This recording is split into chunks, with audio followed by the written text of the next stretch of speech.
Hello friends, ਗਿਲਜ਼ mentor ਈ learning platform ਤੇ ਤੁਹਾਡਾ ਸਵਾਗਤ ਹੈ। ਅੱਜ ਦੀ ਵਾਰਡ ਅਟੈਂਡੈਂਟ ਦੀ ਕਲਾਸ ਦੇ ਵਿੱਚ ਆਪਾਂ ਡਿਸਕਸ ਕਰਾਂਗੇ ਅੱਗੇ ਕੁਝ ਹੋਰ ਬਿਮਾਰੀਆਂ ਦੇ ਬਾਰੇ, ਕਾਫੀ ਇੰਪੋਰਟੈਂਟ ਬਿਮਾਰੀਆਂ ਦੇ ਬਾਰੇ ਡਿਸਕਸ ਕਰਾਂਗੇ। ਸਭ ਤੋਂ ਪਹਿਲੇ ਸੈਸ਼ਨ ਨੂੰ ਸ਼ੇਅਰ ਕਰਨਾ ਸਟਾਰਟ ਕਰ ਦਿਓ। ਜਿੱਥੇ ਵੀ ਤੁਸੀਂ ਸ਼ੇਅਰ ਕਰ ਸਕਦੇ ਹੋ, ਵਟਸਐਪ, ਟੈਲੀਗ੍ਰਾਮ, ਫੇਸਬੁੱਕ, ਜਿੱਥੇ ਵੀ ਤੁਸੀਂ ਆਪਣੇ ਫਰੈਂਡਸ ਦੇ ਨਾਲ ਜੁੜੇ ਹੋਏ ਹੋ, ਸੈਸ਼ਨ ਨੂੰ ਸ਼ੇਅਰ ਕਰਨਾ ਸਟਾਰਟ ਕਰ ਦਿਓ। ਆਪਾਂ ਸਟਾਰਟ ਕਰਾਂਗੇ ਸੈਸ਼ਨ।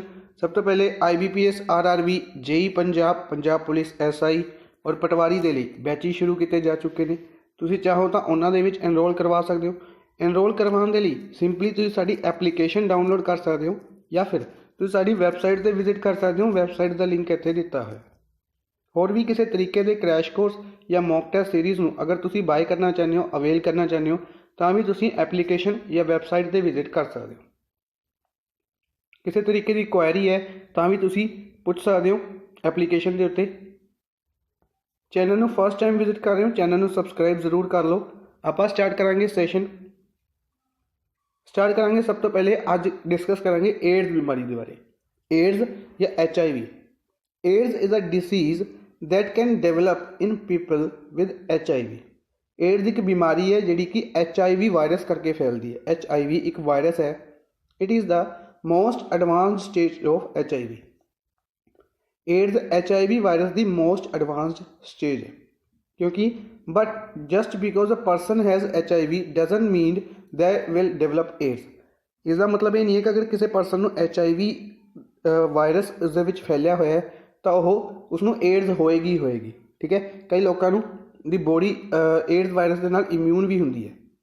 ਠੀਕ ਹੈ, ਯਾਨੀ ਕਿ ਉਹਨਾਂ ਦੇ ਉੱਤੇ ਏਡਜ਼ ਵਾਇਰਸ ਦਾ ਅਸਰ ਨਹੀਂ ਹੁੰਦਾ। ਏਡਜ਼ ਇੱਕ ਬਿਮਾਰੀ ਹੈ ਜੋ HIV ਵਾਲੇ ਲੋਕਾਂ ਵਿੱਚ ਵਿਕਾਸ ਕਰ ਸਕਦੀ ਹੈ। ਇਹ HIV ਦੀ ਸਭ ਤੋਂ ਉੱਨਤ ਅਵਸਥਾ ਹੈ, ਪਰ ਸਿਰਫ ਇਸ ਲਈ ਕਿ ਕਿਸੇ ਵਿਅਕਤੀ ਨੂੰ HIV ਹੈ ਦਾ ਮਤਲਬ ਇਹ ਨਹੀਂ ਕਿ ਉਹ ਏਡਜ਼ ਦਾ ਵਿਕਾਸ ਕਰਨਗੇ। ਠੀਕ ਹੈ ਜੀ। ਨੈਕਸਟ, ਹੁਣ ਇਸ ਦੀ ਫੁੱਲ ਫਾਰਮ ਇੰਪੋਰਟੈਂਟ ਬਣਦੀ ਹੈ। ਕਾਫੀ ਐਗਜ਼ਾਮਸ ਦੇ ਵਿੱਚ ਏਡਜ਼ ਜਾਂ HIV ਦੀ ਫੁੱਲ ਫਾਰਮ ਪੁੱਛੀ ਜਾਂਦੀ ਹੈ। ਏਡਜ਼ ਦੀ ਫੁੱਲ ਫਾਰਮ ਹੈ acquired immune deficiency syndrome. Acquired immune deficiency syndrome. ਔਰ HIV ਦੀ ਗੱਲ ਕਰਦੇ ਹਾਂ। HIV ਦੀ ਫੁੱਲ ਫਾਰਮ ਹੈ human immunodeficiency virus. Human immunodeficiency virus ਕੀ ਹੁੰਦਾ ਹੈ ਕਿ ਇਸਦੇ ਨਾਮ ਦੇ ਵਿੱਚ ਹੀ ਇਸਦਾ ਮਤਲਬ ਲੁਕਿਆ ਹੋਇਆ। ਇਮਿਊਨ ਡੈਫੀਸ਼ੀਐਂਸੀ ਕਿ ਆਪਣੀ ਬੋਡੀ ਦੇ ਵਿੱਚ ਜਿਹੜਾ ਇਮਿਊਨ ਸਿਸਟਮ ਹੈ। ਇਮਿਊਨ ਸਿਸਟਮ ਕੀ ਹੁੰਦਾ ਹੈ ਕਿ ਉਹ ਸਿਸਟਮ ਜਿਹੜਾ ਕਿ ਬਾਹਰਲੀ ਬਿਮਾਰੀਆਂ ਦੇ ਨਾਲ, ਇਨਫੈਕਸ਼ਨਾਂ ਦੇ ਨਾਲ ਲੜਾਈ ਕਰਦਾ। ਆਪਣੀ ਬੋਡੀ ਦਾ ਜਿਹੜਾ ਸਿਸਟਮ ਹੈ, ਜਿਹੜਾ ਬਾਹਰਲੀ ਬਿਮਾਰੀਆਂ ਦੇ ਨਾਲ ਲੜਾਈ ਕਰਦਾ, ਉਹਨਾਂ ਨੂੰ ਰੋਕਦਾ, ਉਹ ਉਸ ਦੀ ਕਮੀ ਹੋ ਜਾਣੀ, ਉਸ ਇਮਿਊਨ ਸਿਸਟਮ ਦੀ ਕਮੀ ਹੋ ਜਾਣੀ ਆਪਣੀ ਬੋਡੀ ਦੇ ਵਿੱਚ ਏਡਜ਼ ਕਹਾਉਂਦੀ ਹੈ। ਠੀਕ ਹੈ, ਏਡਜ਼ ਅਗਰ ਦੇਖਿਆ ਜਾਏ ਕਿ ਬਿਮਾਰੀ ਨਹੀਂ ਹੈ। ਏਡਜ਼ ਸਿਰਫ ਇੱਕ ਹੀ ਚੀਜ਼ ਹੈ ਕਿ ਆਪਣੀ ਇਮਿਊਨ ਸਿਸਟਮ ਨੂੰ ਕਮਜ਼ੋਰ ਕਰ ਦੇਣਾ, ਇੰਨਾ ਕਮਜ਼ੋਰ ਕਰ ਦੇਣਾ ਕਿ ਜਿਹੜੀ ਛੋਟੀ ਛੋਟੀ ਬਿਮਾਰੀਆਂ ਨੇ ਉਹ ਇਨਸਾਨ ਨੂੰ ਆਸਾਨੀ ਨਾਲ ਹੋ ਜਾਂਦੀਆਂ ਨੇ। ਏਡਜ਼ ਬਿਮਾਰੀ ਦੇ ਵਿੱਚ ਜਿਹੜੀ ਛੋਟੀ ਛੋਟੀ ਬਿਮਾਰੀਆਂ ਨੇ ਉਹ ਆਸਾਨੀ ਨਾਲ ਹੋ ਜਾਂਦੀਆਂ ਨੇ ਔਰ ਉਹ ਠੀਕ ਨਹੀਂ ਹੋ ਪਾਉਂਦੀਆਂ। ਉਸ ਦਾ ਨਾ ਠੀਕ ਹੋਣਾ ਹੀ ਏਡਜ਼ ਕਹਾਉਂਦਾ ਹੈ ਔਰ ਉਸ ਦੇ ਨਾ ਠੀਕ ਹੋਣ ਨਾਲ ਹੀ ਇਨਸਾਨ ਦੀ ਡੈਥ ਹੋ ਜਾਂਦੀ ਹੈ। ਏਡਜ਼ ਦੇ ਵਿੱਚ ਵੀ ਸਟੇਜਿਸ ਹੁੰਦੀਆਂ ਨੇ। Normal stage, fatal stage, final stage ਕਹਿੰਦੇ ਜਿਨ੍ਹਾਂ ਨੂੰ ਆਪਾਂ। ਠੀਕ ਹੈ, ਜਿਸ ਤਰੀਕੇ ਨਾਲ ਕੈਂਸਰ ਦੀ ਗੱਲ ਕਰੀਏ, ਕੈਂਸਰ ਬਾਰੇ ਵੀ ਆਪਾਂ ਡਿਸਕਸ ਕਰਾਂਗੇ ਇੱਕ ਦਿਨ। ਜਿਸ ਤਰੀਕੇ ਨਾਲ ਕੈਂਸਰ ਦੀ ਗੱਲ ਕਰਦੇ ਹਾਂ, ਉਸੇ ਤਰੀਕੇ ਨਾਲ ਜਿਹੜੀ ਫਾਈਨਲ ਸਟੇਜ ਹੁੰਦੀ ਹੈ ਉਹ ਕਾਫੀ ਜ਼ਿਆਦਾ ਘਾਤਕ ਹੁੰਦੀ ਹੈ ਇਨਸਾਨ ਵਾਸਤੇ, ਡੇਂਜਰਸ ਹੁੰਦੀ ਹੈ। ਨੈਕਸਟ ਹੈ ਫੈਲਣ ਦਾ ਕਾਰਨ। ਏਡਜ਼ ਕਿਸ ਤਰੀਕੇ ਨਾਲ ਫੈਲਦਾ? HIV is transmitted through bodily fluids that include blood. Fluids ਦੇ ਨਾਲ ਫੈਲਦਾ ਹੈ, ਜਿਸ ਤਰੀਕੇ ਨਾਲ ਲਹੂ ਆਪਣੇ ਬਲੱਡ, ਅਗਰ ਬਲੱਡ ਚੇਂਜ ਹੁੰਦਾ ਕਿਸੇ ਆਪਣੇ ਪਰਸਨ ਦਾ, ਉਸ ਦੇ ਨਾਲ HIV ਫੈਲ ਸਕਦਾ ਹੈ। ਅਗਰ ਸੀਮਨ ਦਾ ਐਕਸਚੇਂਜ ਹੁੰਦਾ ਉਸ ਦੇ ਨਾਲ ਫੈਲ ਸਕਦਾ ਹੈ। ਵੈਜੀਨਲ ਐਂਡ ਰੈਕਟਲ ਫਲੂਇਡਸ, ਅਗਰ ਇਹਨਾਂ ਦਾ ਐਕਸਚੇਂਜ ਹੁੰਦਾ ਪਰਸਨ ਦੇ ਵਿੱਚ, ਡਿਫਰੈਂਟ ਪਰਸਨਸ ਦੇ ਵਿੱਚ, ਇਸ ਕਰਕੇ ਫੈਲਦਾ ਹੈ। ਬ੍ਰੈਸਟ ਮਿਲਕ, ਮਦਰ ਦਾ ਮਿਲਕ ਹੁੰਦਾ ਜਿਹੜਾ, ਉਸ ਦੇ ਨਾਲ ਫੈਲਦਾ ਹੈ। The virus didn't spread in air or water or through casual contact। ਕਿ ਵਾਇਰਸ ਜਿਹੜਾ ਇਹ ਵਾਇਰਸ ਹੈ ਇਹ ਹਵਾ ਜਾਂ ਪਾਣੀ ਦੇ ਵਿੱਚ ਨਹੀਂ ਫੈਲਦਾ ਅਤੇ ਸੰਪਰਕ ਨਾਲ ਨਹੀਂ ਫੈਲਦਾ। ਠੀਕ ਹੈ, ਇੱਕ ਨੋਰਮਲ ਅਗਰ ਆਪਾਂ ਗੱਲ ਕਰਦੇ ਹਾਂ ਸ਼ੇਕਿੰਗ ਹੈਂਡਸ, ਹੱਥ ਮਿਲਾਉਣ ਨਾਲ ਨਹੀਂ ਫੈਲਦਾ ਇਹ ਵਾਇਰਸ, ਜਾਂ ਹਵਾ ਜਾਂ ਪਾਣੀ ਨਾਲ ਇਹ ਵਾਇਰਸ ਨਹੀਂ ਫੈਲਦਾ। ਠੀਕ ਹੈ, ਇਹ ਕੀ ਹੁੰਦਾ ਬੋਡੀਲੀ ਫਲੂਇਡਸ ਦੇ ਐਕਸਚੇਂਜ ਹੋਣ ਨਾਲ ਫੈਲਦਾ, ਜਿਵੇਂ ਸੈਲੀਵਾ ਹੋ ਗਿਆ, ਬਲੱਡ ਹੋ ਗਿਆ, ਸੀਮਨ ਹੋ ਗਿਆ, ਇਹਨਾਂ ਦੇ ਐਕਸਚੇਂਜ ਨਾਲ ਫੈਲਦਾ।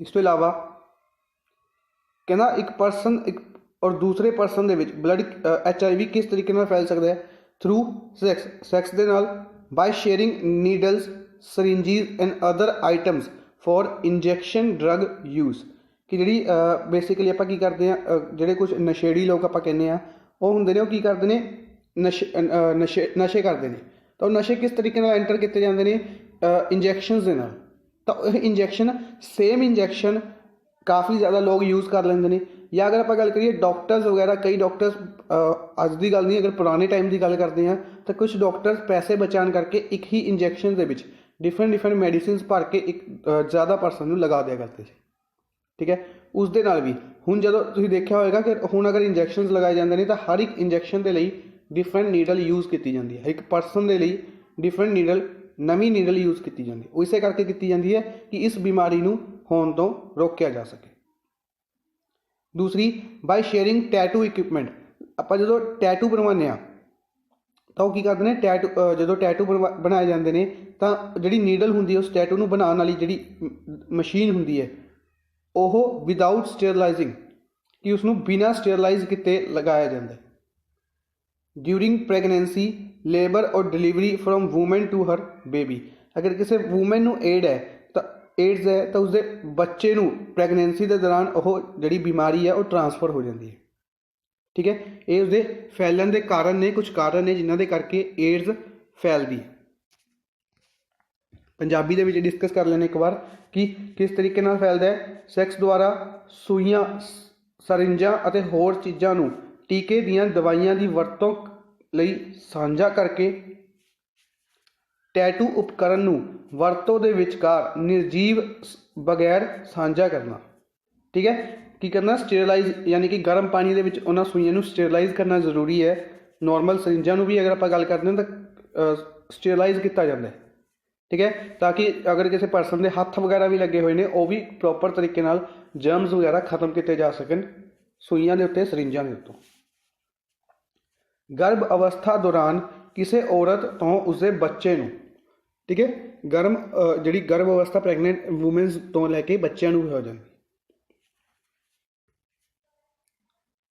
HIV do not spread through जी आप गल की सी कि जो HIV वायरस किस तरीके नाल फैलता है आप वो चीज़ां डिस्कस करती हैं पर की होंगे कि एक बीमारी एक ऐसी बीमारी है जिसका कहते हैं ना भी हवा बहुत ज़्यादा होंगे ये बीमारी अगर किसी परसन हो जाती है तो उसनों की किया जाता है डिस्क्रिमिनेट किया जाता है उसनों अलग कर दिता जाता है नॉर्मल जी अपनी फैमिली गैदरिंग्स होंदियां ने उन्होंने नहीं बुलाया जाता ठीक है उसके कोई दोस्त नहीं होंगे तो ये चीज़ गलत है क्योंकि एक तो बंदा परसन एक ऐसी बीमारी तो जूझ रहा है जिसका कोई प्रॉपर इलाज नहीं है ठीक है और दूसरी गल उसनों इस तरीके नाल भेदभाव किया जाना उसनों एक मैंटल स्ट्रैस प्रोवाइड करते जोड़ा कि उस बीमारी नूं होर ज़्यादा वधाउण दे विच हैल्पफुल होंदी है ठीक है इस करके अपन उस नाल भेदभाव नहीं करना चाहिए तो अपन ये पता होना चाहिए कि जिहड़ा एड्स बीमारी है वो किस तरीके नाल नहीं फैलती आपां हुण डिस्कस किया है कि किस तरीके नाल फैलती है बॉडीली फ्लूइड्स के एक्सचेंज होने नाल फैलती है और किस तरीके नाल नहीं फैलती स्किन टू स्किन कॉन्टैक्ट चमड़ी के संपर्क नाल यह बीमारी नहीं फैलती यानी कि अगर आप हग करते हैं हाथ शेक करते हैं तो इन्हां नाल यह बीमारी नहीं फैलेगी दूसरी चीज़ हवा और पानी नाल भी यह बीमारी नहीं फैलती शेयरिंग फूड और drinks involve including drinking fountains खान पीन के सामान नाल भी अगर आप शेयर करते हैं किसी परसन के नाल तो यह बीमारी नहीं फैलती ठीक है तो आपां जेडे एड्स वाले अगर आपां पता है कि इस परसन को एड्स है तो उस परसन को डिस्क्रिमिनेट नहीं करना चाहिए ठीक है वो एक तो बंदा परसन पहली तकलीफ दे विच अगर उस परसन की तकलीफ होर वधाई जानी तो एक अच्छी गल नहीं है एक ह्यूमैनिटी बेसिस के उत्ते अगर आप गल करिए ठीक है नेक्स्ट है होर किस तरीके नाल नहीं फैलती एक सैलिवा टीयर्स और sweat unless mixed with blood of a person with HIV थुक दे नाल हंजुआं दे नाल या पसीने दे नाल ये बीमारी नहीं फैलती जदों तक इसे एक रीजन है जदों तक वह व्यक्ति के लहू नाल नहीं मिलाया जाता ठीक है अगर किसी परसन का सैलिवा अपने हाथ में टच कर रहा है उस कोई प्रॉब्लम नहीं है जदों तक उसका सैलिवा अपने ब्लड में टच नहीं करता आपां नूं कोई प्रॉब्लम नहीं है शेयरिंग अ टॉयलेट टॉवल्स और बैडिंग ਟੋਇਲਟ ਤੌਲੀਏ ਜਾਂ ਬਿਸਤਰੇ ਨੂੰ ਸਾਂਝਾ ਕਰਨ ਨਾਲ ਵੀ ਇਹ ਬਿਮਾਰੀ ਨਹੀਂ ਫੈਲਦੀ। ਮੋਸਕੀਟੋਜ਼ ਔਰ ਅਦਰ ਇਨਸੈਕਟ, ਮੱਛਰ ਜਾਂ ਹੋਰ ਕੀੜੇ ਦੇ ਕੱਟਣ ਨਾਲ ਵੀ ਇਹ ਬਿਮਾਰੀ ਨਹੀਂ ਫੈਲਦੀ। ਠੀਕ ਹੈ, ਇਹ ਕੁਝ ਕਾਰਨ ਨੇ ਜਿਨ੍ਹਾਂ ਕਰਕੇ ਬਿਮਾਰੀ ਨਹੀਂ ਫੈਲਦੀ ਹੈ। ਠੀਕ ਹੈ, ਯਾਦ ਰੱਖਣੇ ਨੇ। ਨੈਕਸਟ ਹੈ, ਇਸ ਬਿਮਾਰੀ ਦੇ ਵਿੱਚ ਲੱਛਣ ਕੀ ਨੇ, ਸਿੰਪਟਮਸ ਕੀ ਨੇ। ਇਸ ਬਿਮਾਰੀ ਦੇ ਵਿੱਚ ਸਭ ਤੋਂ ਹਲਕੇ ਸਿੰਪਟਮਸ ਨੇ ਕੀ ਹੁੰਦਾ ਕਿ ਰੈਕੂਰੈਂਟ ਫੀਵਰ, ਲਗਾਤਾਰ ਬੁਖਾਰ ਰਹਿੰਦਾ, ਬੁਖਾਰ ਉਤਰਦਾ ਹੀ ਨਹੀਂ ਹੈ। ਠੀਕ ਹੈ, ਹੁਣੇ ਆਪਾਂ ਡਿਸਕਸ ਕਰਕੇ ਹਟੇ ਸੀ ਕਿ ਇਹ ਕੀ ਕਰਦਾ, ਐਂਟੀਬੋਡੀਜ਼ ਦੇ ਉੱਤੇ ਅਟੈਕ ਕਰਦਾ, ਜਾਂ ਫਿਰ ਆਪਣੇ ਇਮਿਊਨ ਸਿਸਟਮ ਕਹਿ ਸਕਦੇ ਹਾਂ, ਐਂਟੀਬੋਡੀਜ਼ ਕਹਿ ਸਕਦੇ ਆਪਣੀ ਬੋਡੀ ਦੀਆਂ, ਕਿ ਜਿਹੜੀ ਕਿ ਬਿਮਾਰੀਆਂ ਦੇ ਨਾਲ ਲੜਦੀ ਹੈ। ਅਗਰ ਉਹੀ ਚੀਜ਼ ਅਟੈਕ ਹੋ ਚੁੱਕੀ ਹੈ, ਉਹੀ ਚੀਜ਼ ਖਤਮ ਹੋ ਚੁੱਕੀ ਹੈ, ਤਾਂ ਆਪਣੀ ਬੋਡੀ ਦੇ ਵਿੱਚ ਕੀ ਹੋਏਗਾ, ਉਹ ਜਿਹੜੇ ਬਿਮਾਰੀਆਂ ਨੇ, ਛੋਟੀ ਛੋਟੀ ਬਿਮਾਰੀਆਂ ਨੇ, ਉਹ ਠੀਕ ਹੀ ਨਹੀਂ ਹੋਣਗੀਆਂ, ਯਾਨੀ ਕਿ ਬੁਖਾਰ ਹੈ ਜਿਹੜਾ ਉਤਰਦਾ ਹੀ ਨਹੀਂ ਹੈ। ਦੂਸਰੀ ਚੀਜ਼, chronic swollen lymph gland especially the armpits, neck and groin, ਲੰਬੇ ਸਮੇਂ ਤੋਂ ਸੂਜੀਆਂ ਲਿੰਬ ਗਲੈਂਡ, ਖਾਸ ਕਰ ਬਾਂਗਾ, ਗਰਦਨ ਔਰ ਕੰਡਿਆਂ ਦੀਆਂ। ਬੇਸਿਕਲੀ ਕਿ ਜਿਹੜੇ ਆਪਣੇ ਗਲੈਂਡਸ ਹੁੰਦੇ ਨੇ, ਕਹਿ ਸਕਦੇ ਮਾਸਪੇਸ਼ੀਆਂ ਕਹਿ ਸਕਦੇ ਆਪਾਂ ਇੱਕ ਤਰੀਕੇ ਨਾਲ, ਕਿ ਇਹ ਸੁੱਜਣੀਆਂ ਸ਼ੁਰੂ ਹੋ ਜਾਂਦੀਆਂ ਨੇ। ਠੀਕ ਹੈ, ਨਾਈਟ ਸਵੈਟਸ, ਰਾਤੀ ਪਸੀਨਾ, ਯਾਨੀ ਕਿ ਜਦੋਂ ਪਰਸਨ ਸੋ ਰਿਹਾ ਹੁੰਦਾ ਉਸ ਪੂਰੀ ਬੋਡੀ ਦੇ ਉੱਤੇ ਪਸੀਨਾ ਆਉਣਾ ਸ਼ੁਰੂ ਹੋ ਜਾਂਦਾ ਰਾਤ ਨੂੰ। ਡਾਰਕ ਸਪੌਚਿਸ ਅੰਡਰ ਦਾ ਸਕਿਨ ਔਰ ਇਨਸਾਈਡ ਦਾ ਮਾਊਥ, ਨੋਜ਼ ਔਰ ਆਈਲਿਡਸ, ਚਮੜੀ ਦੇ ਹੇਠਾਂ ਜਾਂ ਮੂੰਹ, ਨੱਕ ਜਾਂ ਅੱਖਾਂ ਦੇ ਅੰਦਰ ਹਨੇਰਾ। ਕੀ ਹੁੰਦਾ ਕਿ ਆਪਾਂ ਕਹਿੰਦੇ ਡਾਰਕ ਸਰਕਲ ਕਹਿ ਸਕਦੇ ਹਾਂ, ਜਾਂ ਕਹਿ ਸਕਦੇ ਹਾਂ ਕਿ ਧੱਫੇ ਪੈ ਜਾਂਦੇ ਨੇ ਕਾਲੇ ਰੰਗ ਦੇ। ਇਸ ਤੋਂ ਇਲਾਵਾ ਸੋਰਸ, ਸਪੋਰਸ ਔਰ lessons of the mouth and ਟੰਗ, ਜੈਨੀਟਲਸ ਔਰ ਐਨਸ, ਚਮਕਦਾਰ ਮੂੰਹ ਅਤੇ ਜੀਭ, ਜਣਨ ਅਤੇ ਗੁਦਾ ਦੇ ਜ਼ਖਮ, ਬੋਡੀ ਦੇ ਉੱਤੇ ਜ਼ਖਮ ਹੋਣੇ ਸ਼ੁਰੂ ਹੋ ਜਾਂਦੇ ਨੇ, ਉਹ ਨਹੀਂ ਠੀਕ ਹੁੰਦੇ। ਕਿਉਂਕਿ ਅਗਰ ਆਪਾਂ ਗੱਲ ਕਰਦੇ ਹਾਂ, ਇੱਕ ਛੋਟੀ ਜਿਹੀ ਅਗਰ ਸੱਟ ਹੁੰਦੀ ਹੈ ਆਪਣੀ, ਅਗਰ ਆਪਣੇ ਸਰੀਰ ਦੇ ਉੱਤੇ ਕੋਈ ਸੱਟ ਲੱਗਦੀ ਹੈ, ਤਾਂ ਕੀ ਹੁੰਦਾ ਕਿ ਆਪਣੀ ਬੋਡੀ ਦੇ ਵਿੱਚ ਜਿਹੜਾ ਵਿਟਾਮਿਨ ਕੇ ਹੈ, ਵਿਟਾਮਿਨ ਕੇ ਦੇ ਬਾਰੇ ਆਪਾਂ ਡਿਸਕਸ ਕਰਾਂਗੇ ਕਿਸੇ ਦਿਨ ਜਦੋਂ ਬੈਲੈਂਸ ਡਾਈਟ ਡਿਸਕਸ ਕਰਾਂਗੇ, ਤਾਂ ਉਹ ਕੀ ਕਰਦਾ ਹੈ, ਆਪਣੀ ਜਿਹੜੀ ਬੋਡੀ ਦੇ ਵਿੱਚ ਕੋਈ ਵੀ ਚੋਟ ਲੱਗਦੀ ਹੈ ਉਸ ਨੂੰ ਠੀਕ ਕਰਨ ਦੇ ਵਿੱਚ ਹੈਲਪ ਕਰਦਾ। ਠੀਕ ਹੈ, ਜਾਂ ਫਿਰ ਆਪਾਂ ਕਹਿ ਸਕਦੇ ਕਿ ਆਪਣੀ ਬੋਡੀ, ਅਗਰ ਸਾਇੰਟੀਫਿਕ ਭਾਸ਼ਾ ਦੇ ਵਿੱਚ ਗੱਲ ਕਰੀਏ ਤਾਂ ਐਂਟੀਬੋਡੀਜ਼, ਜਿਹੜੀ ਆਪਣੇ ਸਰੀਰ ਦੇ ਵਿੱਚ ਐਂਟੀਬੋਡੀਜ਼ ਹੁੰਦੀਆਂ ਨੇ, ਉਹ ਜਿੱਥੇ ਆਪਣੇ ਸੱਟ ਲੱਗੀ ਹੁੰਦੀ ਹੈ ਉੱਥੇ ਪਹੁੰਚਦੀਆਂ ਨੇ ਅਤੇ ਉਸ ਨੂੰ ਰੋਕਦੀਆਂ ਨੇ ਬਲੱਡ ਕਲੌਟ ਹੋਣ ਤੋਂ। ਵਿਟਾਮਿਨ ਕੇ ਬਲੱਡ ਕਲੌਟ ਹੋਣ ਤੋਂ ਰੋਕਦਾ ਹੈ, ਉਸ ਤੋਂ ਬਾਅਦ ਉਸ ਨੂੰ ਠੀਕ ਕਰਨ ਦਾ ਕੰਮ ਸ਼ੁਰੂ ਹੁੰਦਾ ਐਂਟੀਬੋਡੀਜ਼ ਦੁਆਰਾ। ਠੀਕ ਹੈ, ਪਰ ਇਸ ਬਿਮਾਰੀ ਦੇ ਵਿੱਚ ਕੀ ਹੁੰਦਾ ਕਿ ਐਂਟੀਬੋਡੀਜ਼ ਹੀ ਖਤਮ ਹੋ ਜਾਂਦੀਆਂ ਨੇ, ਤਾਂ ਅਗਰ ਕੋਈ ਜ਼ਖਮ ਹੋਣੇ ਸ਼ੁਰੂ ਹੋ ਜਾਂਦੇ ਨੇ ਅਤੇ ਉਹ ਜ਼ਖਮ ਠੀਕ ਨਹੀਂ ਹੋ ਪਾਉਂਦੇ। ਬਮਸ, ਲੈਸਨਸ ਔਰ ਰੈਸ਼ਿਜ਼ ਆਫ ਦਾ ਸਕਿਨ, ਕੀ ਹੁੰਦਾ ਚਮੜੀ ਦੇ ਉੱਤੇ ਧੱਫੜ ਹੋਣੇ ਸ਼ੁਰੂ ਹੋ ਜਾਂਦੇ ਨੇ। ਰੈਕਰੈਂਟ ਔਰ ਕਰੋਨਿਕ ਡਾਇਰੀਆ, ਆਵਾਰਤੀ ਔਰ ਪੁਰਾਣੀ ਦਸਤ ਲੱਗ ਜਾਂਦੇ ਨੇ। Rapid weight loss, weight decrease ਹੋਣਾ ਸ਼ੁਰੂ ਹੋ ਜਾਂਦਾ, ਇਨਸਾਨ ਦਾ ਭਾਰ ਹੈ ਜਿਹੜਾ ਕਾਫੀ ਜ਼ਿਆਦਾ ਰਿਡਿਊਸ ਹੋਣਾ ਸ਼ੁਰੂ ਹੋ ਜਾਂਦਾ ਇਸ ਬਿਮਾਰੀ ਦੇ ਵਿੱਚ।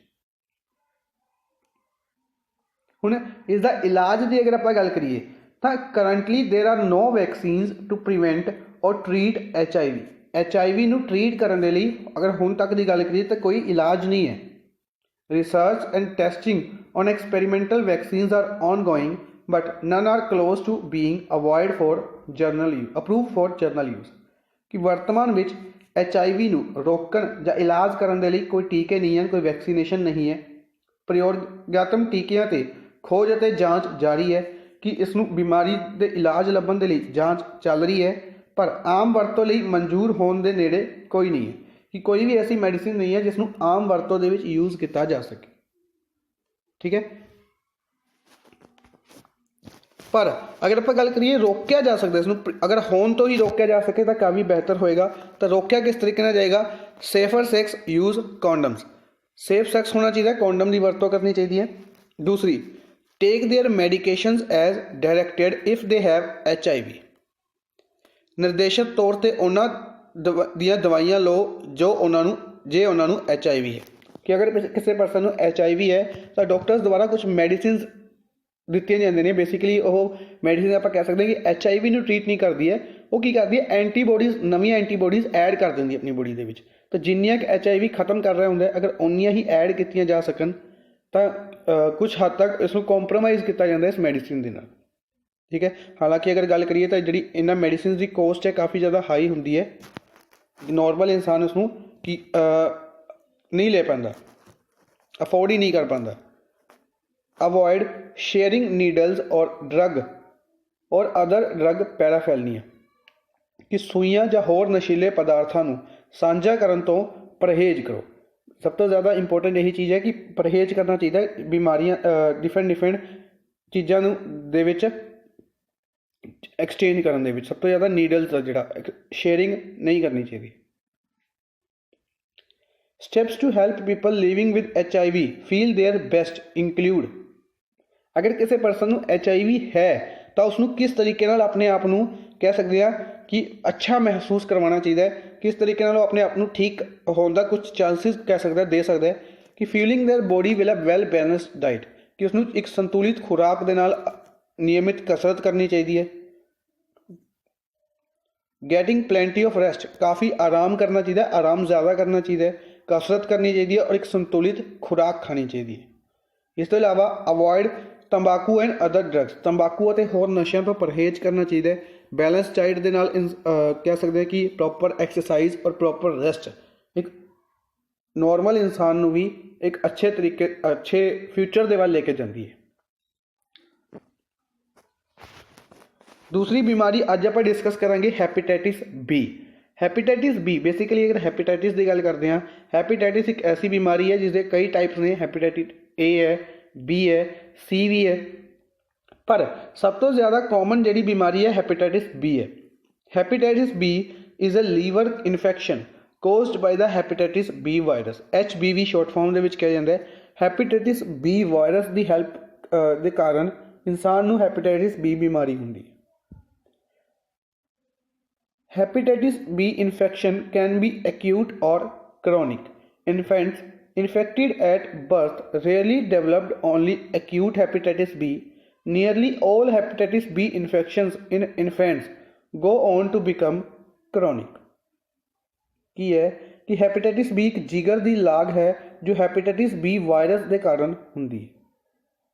ਇਸ ਦੀ ਲਾਗ ਗੰਭੀਰ ਹੋ ਸਕਦੀ ਹੈ। ਜਨਮ ਸਮੇਂ ਸਕਰਮਿਤ ਬੱਚਿਆਂ ਵਿੱਚ ਸਿਰਫ ਬਹੁਤ ਹੀ ਹੈਪੇਟਾਈਟਿਸ ਬੀ ਦਾ ਵਿਕਾਸ ਹੁੰਦਾ ਹੈ। ਲਗਭਗ ਸਾਰੇ ਬੱਚਿਆਂ ਵਿੱਚ ਹੈਪੇਟਾਈਟਿਸ ਬੀ ਦੀ ਲਾਗ ਗੰਭੀਰ ਹੁੰਦੀ ਜਾਂਦੀ ਹੈ। ਕੀ ਹੁੰਦਾ ਕਿ ਪਹਿਲੇ ਇਹ ਬਿਮਾਰੀ ਕਾਫੀ ਛੋਟੇ ਲੈਵਲ ਤੋਂ ਸ਼ੁਰੂ ਹੁੰਦੀ ਹੈ। ਹੈਪੇਟਾਈਟਿਸ ਬੀ ਦੇ ਵਿੱਚ ਲੀਵਰ ਦੇ ਵਿੱਚ ਇਨਫੈਕਸ਼ਨ ਹੁੰਦੀ ਹੈ। ਹੈਪੇਟਾਈਟਿਸ ਬੀ ਜਿਹੜੀ ਬਿਮਾਰੀ ਹੈ ਤਾਂ ਜਿਹੜਾ ਪ੍ਰੋਪਰ ਪੰਜਾਬੀ ਦੇ ਵਿੱਚ ਇਹ ਬਾਈ ਮਿਸਟੇਕ ਰਹਿ ਗਿਆ ਹੈ ਸਿਸਟਮ, ਕਿ ਜਿਹੜੀ ਹੈਪੇਟਾਈਟਿਸ ਬੀ ਬਿਮਾਰੀ ਹੈ ਛੋਟੇ ਬੱਚਿਆਂ ਦੇ ਵਿੱਚ ਪਹਿਲੇ ਕਾफ़ी ਛੋਟੇ ਪੱਧਰ ਤੋਂ ਸ਼ੁਰੂ ਹੁੰਦੀ ਹੈ। ਠੀਕ ਹੈ, ਨੀਅਰਲੀ ਇਹ ਬਿਮਾਰੀ ਹੋਰ ਜ਼ਿਆਦਾ ਕਰੋਨਿਕ ਯਾਨੀ ਕਿ ਵੱਧਦੀ ਜਾਂਦੀ ਹੈ। ਐਕਿਊਟ ਯਾਨੀ ਕਿ ਛੋਟੇ ਪੱਧਰ 'ਤੇ ਹੁੰਦੀ ਹੈ ਔਰ ਜ਼ਿਆਦਾਤਰ ਬੱਚਿਆਂ ਦੇ ਵਿੱਚ ਫਿਰ ਇਹ ਵੱਧਦੀ ਜਾਂਦੀ ਹੈ। ਇਸ ਦੇ ਫੈਲਣ ਦੇ ਕਾਰਨਾਂ ਦੀ ਅਗਰ ਆਪਾਂ ਗੱਲ ਕਰੀਏ ਤਾਂ common ways that HIV can spread or sexual contact ਕਰਕੇ ਫੈਲਦੀ ਹੈ, sharing of needles, accidental needle sticks, accidental ਸੂਈਆਂ ਦੀਆਂ ਲਾਠੀਆਂ, ਮਦਰ ਟੂ ਚਾਈਲਡ ਬੱਚੇ ਨੂੰ ਮਾਂ ਤੋਂ। ਠੀਕ ਹੈ, ਜਿਸ ਜ਼ਿਆਦਾਤਰ ਜਿਹੜੇ ਫੈਲਣ ਦੇ ਕਾਰਨ ਨੇ ਬਿਲਕੁਲ ਸੇਮ ਨੇ ਏਡਸ ਦੇ ਨਾਲ, ਇਸ ਕਰਕੇ ਇਹਨਾਂ ਦੋਨੋਂ ਬਿਮਾਰੀਆਂ ਨੂੰ ਇਕੱਠਾ ਡਿਸਕਸ ਕਰ ਰਹੇ ਹਾਂ ਆਪਾਂ। ਇਸ ਦੇ ਵਿੱਚ ਲੱਛਣ ਕੀ ਨੇ ਇਹ ਇੰਪੋਰਟੈਂਟ ਰਹੇਗਾ। ਇਸ ਦੇ ਸਿੰਪਟਮਸ ਕੀ ਨੇ, ਕਾफ़ी ਸਿੰਪਟਮਸ ਇਸ ਦੇ। ਸਭ ਤੋਂ ਪਹਿਲਾਂ ਤਾਂ ਨੋਰਮਲ ਹਰ ਇੱਕ ਬਿਮਾਰੀ ਦੇ ਵਿੱਚ ਡਿਸਕਸ ਕੀਤਾ ਹੈ, ਥਕਾਵਟ। ਦੂਸਰਾ ਲੀਵਰ ਦੀ ਬਿਮਾਰੀ ਹੈ ਤਾਂ ਲੀਵਰ ਦੇ ਵਿੱਚ ਇਨਫੈਕਸ਼ਨ ਹੋਣ ਕਰਕੇ ਕਿ ਆਪਣੀ ਬੋਡੀ ਦੇ ਵਿੱਚ ਲੀਵਰ ਦਾ ਸਭ ਤੋਂ ਮੇਨ ਕੰਮ ਹੈ ਜਿਹੜਾ ਯੂਰੀਨ ਹੁੰਦਾ ਉਸ ਨੂੰ ਕੀ ਕਰਨਾ, ਫਿਲਟਰ ਕਰਨਾ। ਤਾਂ ਅਗਰ ਉਹ ਪ੍ਰੋਪਰ ਤਰੀਕੇ ਨਾਲ ਕੰਮ ਨਹੀਂ ਕਰੇਗਾ ਤਾਂ ਕੀ ਹੋਏਗਾ, ਯੂਰੀਨ ਸਹੀ ਤਰੀਕੇ ਨਾਲ ਨਹੀਂ ਆਏਗਾ, ਵੀਕਨੈਸ ਕਮਜ਼ੋਰੀ ਆਏਗੀ ਬੋਡੀ ਦੇ ਵਿੱਚ, लॉस ऑफ एपेटाइट भुख की कमी हो जाएगी और बुखार हो जाएगा। ठीक है, बुखार नॉर्मली हो जाता है। अगर अपनी बॉडी के कोई भी फंक्शन बॉडी का अच्छे तरीके नाल काम नहीं करेगा तो इंसान नू बुखार तो होंदा ही होंदा। दूसरी चीज़, yellowing of whiteness of the eyes and skin. Basically अगर यूरीन प्रॉपर नहीं आएगा तो बॉडी के अमोनीया कह सकते हैं, NH3। जिन्होंने बच्चों ने अगर साइंस स्टडी की है तो अमोनीया के बारे जरूर पता होएगा। अमोनीया अपनी बॉडी के यूरिया के अमोनीया पाया जाता है। ठीक है, जोड़ा अमोनीया है बॉडी के इंक्रीज़ होना शुरू हो जाएगा, जिस करके अखां के जोड़े कह सकते कि अखां के जोड़े वाइट हिस्सा होंगे अपनी अखां का यह पीला होना शुरू हो जाएगा, या कह सकते हैं इंसान को पीलिया होना शुरू हो जाएगा। बॉडी भी पीली होनी शुरू हो जाएगी, पेल स्किन हो जाएगी और ਅੱਖਾਂ ਦੀ ਸਫੈਦਪੁਰੀ ਅਤੇ ਚਮੜੀ ਦਾ ਪੀਲਾ ਹੋਣਾ। ਐਬਡੋਮੀਨਲ ਡਿਸਕੰਫਰਟ, पेट ਦੇ ਵਿੱਚ ਖਰਾਬੀ ਹੋ ਜਾਏਗੀ। ਜॉइंट एंड मसल पेन, जॉइंट और मांसपेशियों ਦੇ ਵਿੱਚ ਦਰਦ ਵੀ ਅਮੋਨੀਆ ਕਰਕੇ ਹੀ ਹੁੰਦਾ ਸਭ ਤੋਂ ਜ਼ਿਆਦਾ, ਤਾਂ ਅਮੋਨੀਆ ਕਰਕੇ ਹੋਣਾ ਸ਼ੁਰੂ ਹੋ ਜਾਏਗਾ। ਹੁਣ अगर इस दे इलाज की गल करिए तो इलाज दे विच सब तो पहले कि जिहड़ी हैपेटाइटिस बी वैक्सीन है टिपिकली गिवन एज 3 और 4 इंजैक्शनस ओवर 6 मंथ्स। ये बेसिकली बच्चों को शुरू तो ही दी जाती है। अगर गल करिए कि जो बच्चे आप देखा कि नॉर्मली जो बच्चे का जन्म होंदा है तो उसके पहले साल दे विच काफ़ी ज़्यादा टीके डॉक्टर्स द्वारा प्रॉपरली शेड्यूल बना के दिता जाता है। अगर आप अजकल की गल करते हैं, पहले के टाइम के डिफरेंट गल सी, तो अजकल के टाइम के होंदा है कि बच्चे के पैदा होंदे सार 1 साल या 2-3 साल तक का एक प्रॉपर शेड्यूल बना के दिता जाता है, एक कार्ड बना के दिता जाता है कि इस बच्चे को इन्हां इंजैक्शनस की इन्ने टाइम के बाद ज़रूरत है। कोई 13 दिन तो बाद होंदा है, कोई 21 दिनों तो बाद होंदा है, कुछ 6 महीनों बाद होंदे ने, कुछ 3 महीनों बाद। इस तरीके एक प्रॉपर शेड्यूल बना के दिता जाता है। तो उन्होंने एक हैपेटाइटिस बी वैक्सीन के इंजैक्शनस भी होंगे, ठीक है। न्यू बॉर्नस सब तो पहले दी जाती है। इस तो इलावा चिल्ड्रन और एडोलसेंट्स, उन्होंने बच्चों को भी दिता जाता है जिन्होंने जन्म के वेले नहीं दिते गए इंजैक्शन, क्योंकि एक प्रॉपर टाइम पीरियड तो बाद शुरू किए गए हैं। उस तो पहले के जोड़े बच्चे ने उन्होंने भी इंजैक्शन देने जरूरी ने, तो उन्होंने भी दिते जाते हैं। People who live with someone who has hepatitis B, उन्होंने लोगों को जोड़े हैपेटाइटिस बी दे पेशेंट्स के नाल रह रहे हैं। Health care workers, emergency workers and other people who come into contact with blood. Next, people who inject illegal drugs or sharing needles and syringes। ठीक है, पंजाबी दे विच एक बार डिस्कस कर लेने हैं कि हैपेटाइटिस का टीका आम तौर पर 6 महीनों के 3 या 4 टीके वजों दिता जाता है। हैपेटाइटिस बी नवजन्मे बच्चे नूं, किशोरां नूं जन्म वेले टीका नहीं लगाया जाता। वह लोग जो किसी नाल रहिंदे हैं जिसनों हैपेटाइटिस बी है, अगर कोई ऐसे परसन के नाल रहा जा रहा है कि जिसनों हैपेटाइटिस बी बीमारी है, तो उन्होंने परसन को भी इस इंजैक्शन के नाल दिता जाता है। सेहत संभाल कर्मचारी जिहड़े हैल्थ केयर वर्कर्स होंदे ने, उन्होंने सब तो ज़्यादा खतरा होंदा इन्फैक्शन का, इस करके ही वो मास्क वगैरह और हैंड ग्लव्स वगैरह यूज़ करते हैं। पर फिर भी उन्होंने ये मेडिसिन दी जाती है ताकि उन्होंने कोई भी बीमारी ना लगे, क्योंकि अगर डॉक्टर ही अच्छे तरीके सही नहीं होंगे तो पेशेंट्स किस तरीके नाल रिकवर होंगे। ਉਹ लोग जो नजायज़ नशे लगाते हैं ਜਾਂ ਸੂਈਆਂ ਅਤੇ ਸਰਿੰਜਾਂ ਨੂੰ ਸਾਂਝਾ ਕਰਦੇ ਹਨ, ਉਹਨਾਂ ਲੋਕਾਂ ਨੂੰ ਵੀ ਇਹ ਹੈਪੇਟਾਈਟਿਸ ਬੀ ਦੇ ਟੀਕੇ ਲਗਾਏ ਜਾਂਦੇ ਨੇ। ਨੈਕਸਟ बीमारी की अगर आप गल करिए तो इन्फ्लुएंजा, तीसरी बीमारी इन्फ्लुएंजा डिस्कस करने हैं। इन्फ्लुएंजा जी बीमारी है, influenza is a viral infection, ये वायरस की वजह तो होंगी है that attacks your respiratory system. ये रेस्पिरेटरी सिस्टम को कंट्रोल करती है, नोज़, थ्रोट्स और लंग्स, नक, गला और फेफड़े कह सकते हैं, इन्हों यह हमला करती है। इन्फ्लुएंजा नॉर्मली आप फ्लू के नाम नाल जानते हैं। नॉर्मली फ्लू तुसी अगर आप गल करिए, अगर कुछ साल पहले की ही गल करते तो फ्लू एक ऐसी बीमारी सी जी काफ़ी ज़्यादा लोगों के फैल गई सी और लोगों को नुकसान पहुँचा रही सी। बाद दे विच हौली हौली इसको खत्म किया गया। तो यह की करती है, थोड़े नक, गले और फेफड़िया से हमला करता है। इन्फ्लुएंजा को आम तौर पर फ्लू कहा जाता है, ठीक है जी। हुण इसके फैलन के कारण की ने, इसके फैलन के कारणों के सब तो इंपोर्टेंट है influenza virus travels through air in droplets when some with the infectious cough, sneeze और टॉक्स। बेसिकली नॉर्मल जो अपन खांसी आती है तो इन्फ्लुएंजा वायरस की होंगे कि खांसी तो हवा के चला जाता है और हवा तो दूसरे पासों तो फैल जाता है, ठीक है। तो इस बीमारी को सब तो खतरनाक कहा जाता है क्योंकि हवा तो फैलती है और एक आम इंसान को हवा की कितनी जरूरत है इस तो दसण वाली कोई गल ही नहीं है, ठीक है। हवा तो बिना आप एक सैकेंड के भी नहीं रह सकते। तो हवा के चला जाना और हवा तो दूसरे परसन हो जाना काफ़ी ज़्यादा ईजली फैलती है यह बीमारी।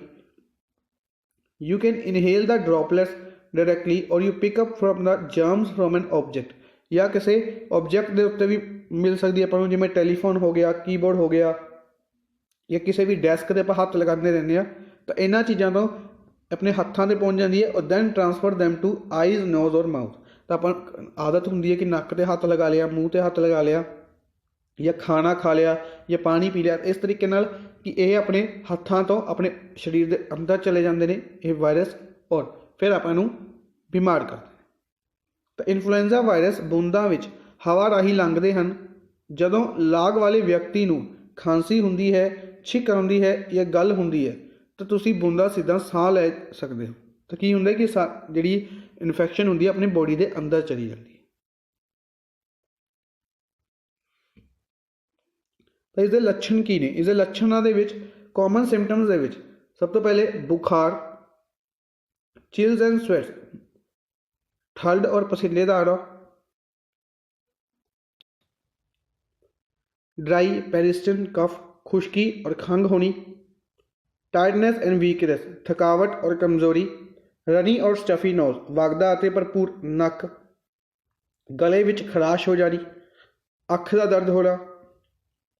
ਇਸ ਤੋਂ ਇਲਾਵਾ ਉਲਟੀਆਂ ਅਤੇ ਦਸਤ, ਪਰ ਇਹ ਬਾਲਗਾਂ ਨਾਲੋਂ ਜ਼ਿਆਦਾ ਆਮ ਹੈ। ਕੀ ਹੁੰਦਾ ਜਿਹੜਾ ਫਲੂ ਹੁੰਦਾ ਜਿਹੜੇ ਛੋਟੇ ਬੱਚੇ ਨੇ ਉਹਨਾਂ ਨੂੰ ਜ਼ਿਆਦਾ ਹੁੰਦਾ, ਅਡਲਟਸ ਨੂੰ ਘੱਟ ਹੁੰਦਾ। ਕਿਉਂ? ਕਿਉਂਕਿ ਆਪਾਂ ਹੁਣੇ ਡਿਸਕਸ ਕਰਕੇ ਹਟੇ ਹਾਂ ਸਾਰਾ ਖੇਲ ਕਿਸ ਚੀਜ਼ ਦਾ? ਇਮਿਊਨ ਸਿਸਟਮ ਦਾ। ਕਿ ਜਿਹੜਾ ਇੱਕ ਅਡਲਟ ਆਦਮੀ ਹੈ ਉਸ ਦੇ ਵਿੱਚ ਕੀ ਹੁੰਦਾ ਕਿ ਇਮਿਊਨ ਸਿਸਟਮ ਕਾਫੀ ਜ਼ਿਆਦਾ ਡਿਵੈਲਪ ਹੋ ਚੁੱਕਿਆ ਹੁੰਦਾ, ਪਰ ਜਿਹੜੇ ਬੱਚੇ ਨੇ, ਇਨਫੈਂਟਸ ਨੇ ਜਾਂ ਚਿਲਡਰਨਸ ਨੇ, ਇਹਨਾਂ ਦੇ ਵਿੱਚ ਕੀ ਪ੍ਰੋਬਲਮ ਆਉਂਦੀ ਹੈ ਕਿ ਇਹਨਾਂ ਦੇ ਵਿੱਚ ਹਜੇ ਇਮਿਊਨ ਸਿਸਟਮ ਡਿਵੈਲਪ ਹੋ ਰਿਹਾ ਹੁੰਦਾ। ਠੀਕ ਹੈ। ਕੁਛ ਅਗਰ ਆਪਾਂ ਗੱਲ ਕਰਦੇ ਹਾਂ ਕਿ ਚਿਲਡਰਨ ਹੁੰਦੇ ਨੇ, ਇਹਨਾਂ ਨੂੰ ਦੂਸਰੀ ਜਿਹੜੀ ਚੀਜ਼ਾਂ ਹੁੰਦੀਆਂ ਨੇ, ਚਟਪਟੀ ਚੀਜ਼ਾਂ ਜ਼ਿਆਦਾ ਸ਼ੌਂਕ ਹੁੰਦਾ, ਤਾਂ ਇਹਨਾਂ ਚੀਜ਼ਾਂ ਕਰਕੇ ਉਹਨਾਂ ਦਾ ਇਮਿਊਨ ਸਿਸਟਮ ਵੀ ਇਫੈਕਟ ਕੀਤਾ ਹੁੰਦਾ। ਠੀਕ ਹੈ। ਇੱਕ ਅਡਲਟ ਹੈ, ਅਡਲਟ ਦੀ ਅੱਛੀ ਖੁਰਾਕ ਹੁੰਦੀ ਹੈ, ਇਸ ਕਰਕੇ ਉਸਨੂੰ ਇਮਿਊਨ ਸਿਸਟਮ ਜ਼ਿਆਦਾ ਈਜ਼ਲੀ ਵਰਕ ਕਰਦਾ। ਨੈਕਸਟ, ਹੁਣ ਇਸ ਦੇ ਇਲਾਜ ਦੀ ਅਗਰ ਆਪਾਂ ਗੱਲ ਕਰੀਏ ਤਾਂ ਇਲਾਜ ਦੇ ਵਿੱਚ when a person has flu it is essential that they, ਅਗਰ ਕਿਸੇ ਪਰਸਨ ਨੂੰ ਫਲੂ ਹੈ ਤਾਂ ਉਸਨੂੰ ਕੀ ਕਰਨਾ ਚਾਹੀਦਾ? ਸਟੇ ਐਟ ਹੋਮ, ਆਪਣੇ ਘਰੇ ਰਹਿਣਾ ਚਾਹੀਦਾ। Avoid contact with other people if possible, ਜੇ ਸੰਭਵ ਹੋਵੇ ਤਾਂ ਦੂਸਰੇ ਲੋਕਾਂ ਦੇ ਨਾਲ ਸੰਪਰਕ ਕਰਨ ਤੋਂ ਪਰਹੇਜ਼ ਕਰਨਾ ਚਾਹੀਦਾ। ਠੀਕ ਹੈ। Consume plenty of liquids and healthful foods, ਬਹੁਤ ਸਾਰੇ ਤਰਲ ਪਦਾਰਥ ਔਰ ਸਿਹਤਮੰਦ ਭੋਜਨ ਦਾ ਸੇਵਨ ਕਰਨਾ ਚਾਹੀਦਾ। ਬੇਸਿਕਲੀ ਕੀ ਹੁੰਦਾ ਹੈ ਕਿ ਵਾਟਰ ਦੀ ਕਮੀ ਕਾਫੀ ਜ਼ਿਆਦਾ ਹੁੰਦੀ ਹੈ, ਤਾਂ ਵਾਟਰ ਪੀਣਾ ਚਾਹੀਦਾ ਕਾਫੀ ਜ਼ਿਆਦਾ। ਔਰ ਬੇਸਿਕਲੀ ਕੀ ਹੁੰਦਾ ਕਿ ਨੋਰਮਲੀ ਖਾਣਾ ਨਹੀਂ ਖਾਇਆ ਜਾਂਦਾ। ਅਗਰ ਆਪਾਂ ਰੋਟੀ ਦੀ ਗੱਲ ਕਰਦੇ ਹਾਂ, ਸਬਜ਼ੀ ਦੀ ਗੱਲ ਕਰਦੇ ਨਹੀਂ ਖਾਈ ਜਾਂਦੀ, ਤਾਂ ਕੀ ਹੁੰਦਾ ਕਿ ਤਰਲ ਪਦਾਰਥ, ਫੋਰ ਐਗਜ਼ਾਮਪਲ ਸੂਪ ਹੋ ਗਿਆ, ਦਲੀਆ ਹੋ ਗਿਆ, ਇਹਨਾਂ ਚੀਜ਼ਾਂ ਨੂੰ ਖਾਣ ਦੇ ਲਈ ਦਿੱਤਾ ਜਾਂਦਾ। ਅਵੋਇਡ ਐਲਕੋਹਲ, ਸ਼ਰਾਬ ਤੋਂ ਪੂਰੀ ਤਰੀਕੇ ਨਾਲ ਪਰਹੇਜ਼ ਕਰਨਾ ਚਾਹੀਦਾ। ਦੂਸਰਾ, ਸਟਾਪ ਸਮੋਕਿੰਗ ਐਜ਼ ਦੇ ਰੇਜ਼ਿਸ ਦਾ ਰਿਸਕ ਆਫ ਕੰਪਲੀਕੇਸ਼ਨ, ਤੰਬਾਕੂ ਨੋਸ਼ੀ ਤੋਂ ਬਚੋ ਕਿਉਂਕਿ ਇਹ ਪੇਚੀਦਗੀਆਂ ਨੂੰ, ਜੋਖਮ ਨੂੰ ਵਧਾ ਦਿੰਦਾ। ਬੇਸਿਕਲੀ ਕੰਪਲੀਕੇਸ਼ਨਸ ਆਪਾਂ ਨੂੰ ਇੰਗਲਿਸ਼ 'ਚ ਹਰ ਇੱਕ ਨੂੰ ਪਤਾ ਹੀ ਹੋਏਗਾ ਕਿ ਕੰਪਲੀਕੇਸ਼ਨਸ ਇੰਕਰੀਜ਼ ਕਰ ਦਿੰਦਾ, ਪ੍ਰੋਬਲਮਸ ਕਹਿ ਸਕਦੇ ਹਾਂ ਕਿ ਪ੍ਰੋਬਲਮ ਨੂੰ ਇੰਕਰੀਜ਼ ਕਰ ਦਿੰਦਾ ਹੈ ਸਮੋਕਿੰਗ, ਕਿਉਂਕਿ ਲੰਗ ਦੇ ਵਿੱਚ ਇਫੈਕਟ ਕਰਦੀ ਹੈ। ਤਾਂ ਲੰਗ ਦੇ ਵਿੱਚ ਸਮੋਕਿੰਗ ਵੀ ਇਫੈਕਟ ਕਰਦੀ ਹੈ ਔਰ ਇਹ ਵਾਇਰਸ ਵੀ ਲੰਗ ਨੂੰ ਹੀ ਜ਼ਿਆਦਾ ਇਫੈਕਟ ਕਰਦਾ ਹੈ। ਇਸ ਤੋਂ ਇਲਾਵਾ washing your hands often with soap and water for at least 20 seconds in an effective way to prevent many common infections। Basically ਇਹ ਚੀਜ਼ਾਂ ਆਪਾਂ ਡਿਸਕਸ ਕਰੀਏ ਕਿ ਅਗਰ ਤੁਹਾਨੂੰ ਹੋ ਗਿਆ ਹੈ, ਠੀਕ ਹੈ, ਤਾਂ ਕੀ ਕਰਨਾ ਚਾਹੀਦਾ? ਹੋਣ ਤੋਂ ਰੋਕਣ ਦੇ ਲਈ ਕੀ ਕਰਨਾ ਚਾਹੀਦਾ ਹੈ? ਜ਼ਿਆਦਾਤਰ ਹੱਥ ਆਪਣੇ ਧੋਂਦੇ ਰਿਹਾ ਕਰੋ। ਕਵਰ ਯੂਰ ਕਫ ਐਂਡ ਸਨੀਜ਼ਿਸ, ਕਿ ਅਗਰ ਤੁਹਾਨੂੰ ਖਾਂਸੀ ਜਾਂ ਜ਼ੁਕਾਮ ਹੈ ਤਾਂ ਉਸਨੂੰ ਕਵਰ ਕਰੋ। ਖਾਂਸੀ ਜਾਂ ਛਿੱਕ ਲੱਗੀਆਂ ਹੋਈਆਂ ਨੇ ਤਾਂ ਟਿਸ਼ੂ ਦੇ ਨਾਲ ਉਸਨੂੰ ਕਵਰ ਕਰੋ ਜਾਂ ਆਪਣੀ ਕੂਣੀ ਦੇ ਨਾਲ ਉਸਨੂੰ ਕਵਰ ਕਰੋ ਕਿ ਜਿਹੜਾ ਆਪਣੀ ਬੋਡੀ ਦੇ ਵਿੱਚ ਅਗਰ ਜਿਹੜੇ ਵਾਇਰਸਿਸ ਨੇ ਉਹਨਾਂ ਨੂੰ ਬਾਹਰ ਨਾ ਜਾਣ ਦਿਓ ਹਵਾ ਦੇ ਵਿੱਚ। ਔਰ ਉਸ ਤੋਂ ਬਾਅਦ ਆਪਣੇ ਹੈਂਡਸ ਵਾਸ਼ ਕਰੋ। ਅਵੋਇਡ ਕਰਾਊਡਸ, ਇਹ ਕਾਫੀ ਇੰਪੋਰਟੈਂਟ ਹੈ ਕਿ the flu easily spread wherever people gather in child care centres, school, office buildings, auditoriums and public transportation. By avoiding crowds during peak flu season, you reduce your chances of infection। ਇੱਕ ਵਾਰ ਪੰਜਾਬੀ ਦੇ ਵੀ discuss ਕਰ ਲੈਂਦੇ ਹਾਂ ਕਿ ਆਪਣੇ ਹੱਥ ਧੋਵੋ। ਘੱਟੋ ਘੱਟ 20 ਸੈਕਿੰਡ ਦੇ ਲਈ ਆਪਣੇ ਹੱਥ ਅਕਸਰ ਸਾਬਣ ਅਤੇ ਪਾਣੀ ਨਾਲ ਧੋਣਾ ਬਹੁਤ ਸਾਰੀ ਆਮ ਲਾਗਾਂ ਨੂੰ ਰੋਕਣ ਦੇ ਵਿੱਚ ਇੱਕ ਪ੍ਰਭਾਵਸ਼ਾਲੀ ਤਰੀਕਾ ਹੈ। ਦੂਸਰਾ, ਆਪਣੀ ਖੰਘਾਂ ਅਤੇ ਛਿੱਕਾਂ ਵੇਲੇ ਮੂੰਹ ਢੱਕੋ। ਟਿਸ਼ੂ ਜਾਂ ਆਪਣੀ ਕੂਣੀ ਦੇ ਨਾਲ ਖੰਘ ਜਾਂ ਛਿੱਕ ਨੂੰ ਢੱਕੋ, ਫਿਰ ਆਪਣੇ ਹੱਥ ਧੋਵੋ।